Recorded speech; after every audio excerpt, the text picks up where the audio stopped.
अशांत जो मन को नियंत्रित नहीं करते, उनके लिए वह शत्रु के समान कार्य करता है। व्यक्ति जो चाहे बन सकता है। एक बार सुनो, मैंने आप जैसे बहुत कम लोग देखे हैं। आप उन लोगों में से हैं जो अपना जीवन बदलना चाहते हैं। ऐसे ही ज्ञान से जुड़े रहने के लिए चैनल को सब्सक्राइब करें।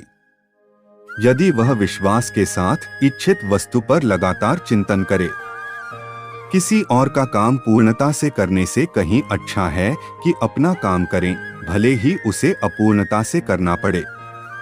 किसी के प्रति मन में क्रोध रखने की अपेक्षा उसे तत्काल प्रकट कर देना अधिक अच्छा है। जैसे पल में जल जाना देर तक सुलगने से अच्छा है। लोग आपके अपमान के बारे में हमेशा बात करेंगे। सम्मानित व्यक्ति के लिए अपमान मृत्यु से भी बदतर है। मन अशांत है और उसे नियंत्रित करना कठिन है, लेकिन अभ्यास से इसे वश में किया जा सकता है। जो कार्य में निष्क्रियता और निष्क्रियता में कार्य देखता है, वह एक बुद्धिमान व्यक्ति है। सदाचार से धर्म उत्पन्न होता है तथा धर्म से आयु बढ़ती है। मनुष्य अपने विश्वास से निर्मित होता है। जैसा वो विश्वास करता है वैसा वो बन जाता है। स्वार्थ की अनुकूलता और प्रतिकूलता से ही मित्र और शत्रु बना करते हैं।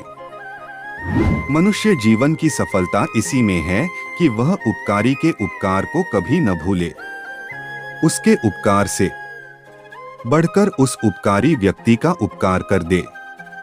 बुद्धिमान व्यक्ति को समाज कल्याण के लिए बिना आसक्ति के काम करना चाहिए। नरक के 3 द्वार हैं: वासना, क्रोध और लालच। बैर के कारण उत्पन्न होने वाली आग एक पक्ष को दो स्वाहा किए बिना कभी शांत नहीं होती। जुआ खेलना अत्यंत निष्कृष्ट कर्म है। यह मनुष्य को समाज से गिरा देता है। कर्म योग वास्तव में एक परम रहस्य है। केवल मन ही किसी का मित्र और शत्रु होता है। आत्मज्ञान की तलवार से काटकर अपने हृदय से अज्ञान के संदेह को अलग कर दो। अनुशासित रहो, उठो।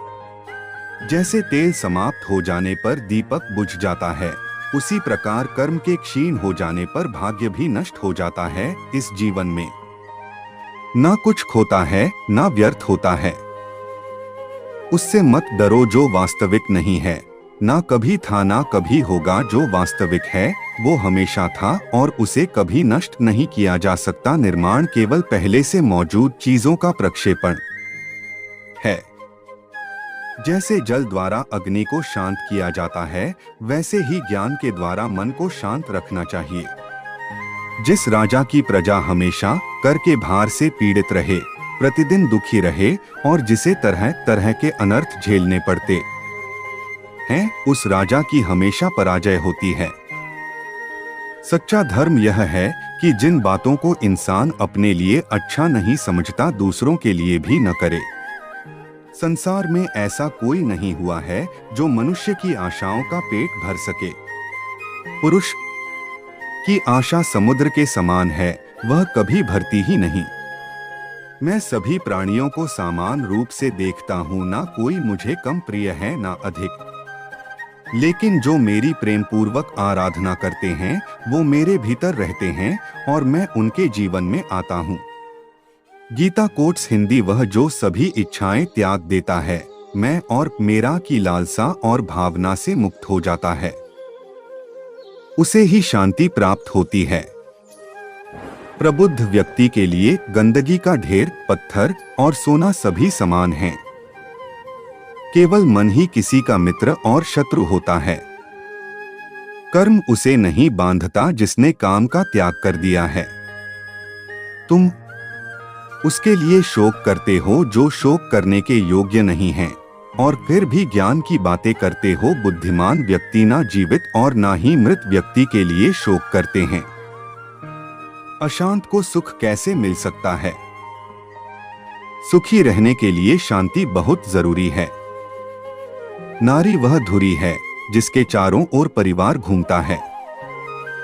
जिस परिवार व राष्ट्र में स्त्रियों का सम्मान नहीं होता, वह पतन व विनाश के गर्त में लीन हो जाता है। दूसरों के लिए भी वही चाहो जो तुम अपने लिए चाहते हो। जो वेद और शास्त्र के ग्रंथों को याद रखने में तत्पर है किंतु उनके यथार्थ तत्व को नहीं समझता, उसका वह याद रखना व्यर्थ है। परोपकार सबसे बड़ा पुण्य और परपीड़ा यानी दूसरों को कष्ट देना सबसे बड़ा पाप है। चतुर मित्र सबसे श्रेष्ठ व मार्ग प्रदर्शक होता है। जो मनुष्य अपनी निंदा सह लेता है उसने मानो सारे जगत पर विजय प्राप्त कर ली। मन का दुख मिट जाने पर शरीर का दुख भी मिट जाता है। स्वार्थ बड़ा बलवान है, इसी कारण कभी कभी मित्र शत्रु बन जाता है और शत्रु मित्र। मधुर शब्दों में कही हुई बात अनेक प्रकार से कल्याण करती है, किंतु यही यदि कटु शब्दों में कही जाए तो महान अनर्थ का कारण बन जाती है। मन से दुखों का चिंतन न करना ही दुखों के निवारण की औषधि है। जो मनुष्य जिसके साथ जैसा व्यवहार करे उसके साथ भी उसे वैसा व्यवहार करना चाहिए, यह धर्म है। प्राप्त हुए धन का उपयोग करने में दो भूलें हुआ करती हैं, जिन्हें ध्यान में रखना चाहिए।